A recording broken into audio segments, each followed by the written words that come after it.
పేరు రియా, జనసేన పార్టీ వీర మహిళ. వైసీపీ నాయకులకు మహిళలంటే ఎంత చిన్న చూపు అనేది వాళ్ళు పెట్టే పోస్టుల ద్వారా చాలా క్లియర్గా అర్థమవుతుంది. మా పాలకొల్లు కాన్స్టిట్యున్సీలో వైఎస్ఆర్సీపీ పేరు రాము, ఇతను మహిళల్నే టార్గెట్ వేసి అసలు ఎంత చిన్న చూపుగా అసలు లకారాలతో తిడుతూ మాట్లాడే మనిషి అని తెలిసిందే. అలా ఈ రాము అనే వ్యక్తి జనసేన పార్టీ వీర మహిళ అని చెప్పి పోస్ట్ వేస్తూ కింద వ్యక్తిగత విషయాలు లేనిపోని ఆరోపణలన్నీ చేస్తూ పోస్ట్ వేశారు. నేను ఆ టైంలోనే వీర మహిళలందరినీ తీసుకొని మా పార్టీ తరఫున వెళ్ళి కేసు పెడదాం అనుకున్నాను. సరే మొదటిసారి కదా అని చెప్పి నేను వెనక్కి తగ్గాను. పోనీ అక్కడితో వదిలేశాడా అనుకుంటే నా పేరు చెప్పి అందరికీ ప్రచారం చేస్తున్నాడు. నేను పలానా రియా అనే మహిళ మీద నేను పెట్టాను అని చెప్పి ప్రచారం చేస్తున్నాడు. ఇది ఇక్కడితో వదలకూడదు అని చెప్పి ఉదయం పొద్దున 7:30కి నేను వాళ్ళ ఇంటికి వెళ్ళి ఎందుకు ఈ పోస్ట్ పెట్టావు అని నేను అడిగాను.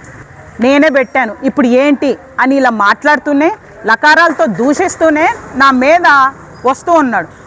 మదం ఎక్కిన చాలా చెప్పుకోలేని మాటలతో విమర్శిస్తూ మాట్లాడారు. అసలు మనిషిలా ఆలోచిస్తున్నారో పశువులా ఆలోచిస్తున్నారో నాకు అర్థం అవ్వట్లేదు. వ్యక్తిగత విషయాల గురించి మాట్లాడే నైతిక హక్కు వీళ్ళకి ఎక్కడి నుంచి వచ్చింది? ఇంకా నా కులాన్ని దూషిస్తూ ఒక దళిత మహిళ అని చూసి కూడా కులాన్ని దూషిస్తూ మాట్లాడుతూ అసలు లకారాలు ఏంటి నాస్టీ లాంగ్వేజ్ అంతా యూజ్ చేసి మాట్లాడాడు. పైగా ఏమని నన్ను వెళ్ళిపోయే ముందు నాకు వార్నింగ్ ఏమిస్తున్నాడంటే ఏం చేసుకుంటావో చేసుకో, ఏం పీక్కుంటావో పీక్కో, నా నాయకుడు ఎడ్ల తాతాజీకి చెప్పి ఈ రోజని ఆఖరి రోజు చేస్తానని చెప్పి మరి ఇలా చేస్తున్నారు. అంటే వీళ్ళు ఏమనుకుంటున్నారు? ఆడదంటే అంత చిన్న చూపుగా చూస్తే ఏ మాట పడితే ఆ మాట అనేస్తే పడుతుంది అనుకుంటున్నారా? నోరు అదుపులో పెట్టుకొని మాట్లాడండి విమర్శించే ముందు.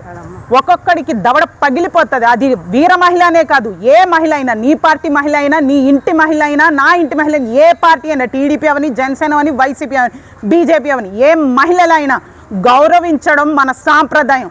ఆ నైతిక విలువలు లేకుండా ప్రవర్తిస్తున్నారు ఈ నాయకులంతా కూడా, వైసీపీ నాయకులు. పైగా ఆ నాయకులు ఇలా వెనక నుంచి ప్రోత్సహిస్తున్నారని తెలిసింది.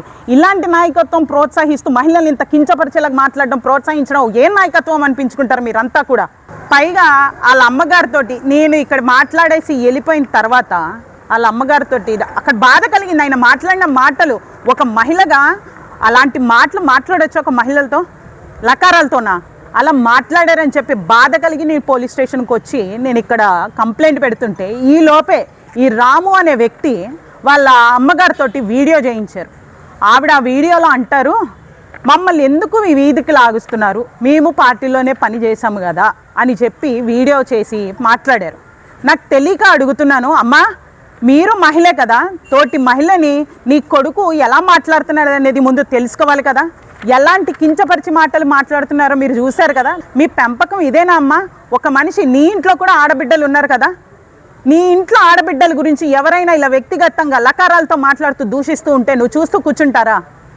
ఇదా మీరు అతన్ని పెంచే విధానము? ఆయన నేను కొట్టడానికి వచ్చానని మీరు చెప్తున్నారు.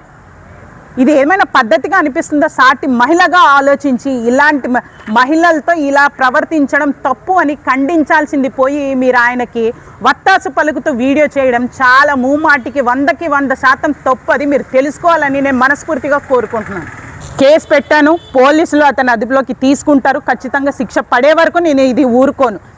నా ఒక్కదానికే కాదు, ఏ మహిళకు కూడా ఇలాంటి అన్యాయం జరగకుండా చూసే బాధ్యత నాది, టీడీపీది, జనసేన, టీడీపీ, బీజేపీ అందరం కలిసి కూడా బాధ్యత వహించి మరి ఇలాంటి కామెంట్స్ ఇంకెప్పుడు కూడా ఏ మహిళ జోలికి రాకుండా మహిళలంటే గౌరవపరిచే విధంగా నీకు బుద్ధి చెప్పకపోతే జనసేన వీర మహిళే కాదు, నీకు రాము గారు మీకు చెప్తున్నాను, నీ వెనక ఏ నాయకుడు అయితే ఈ పని చేయించాడో ఆ నాయకుడికి చెప్తున్నాను.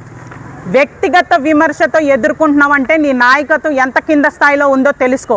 నాయకత్వం అంటే రాజకీయంగా ఏ రకంగా ఎదుర్కోవాలో నేర్చుకున్న తర్వాత నాయకుడిగా పనిచేయి.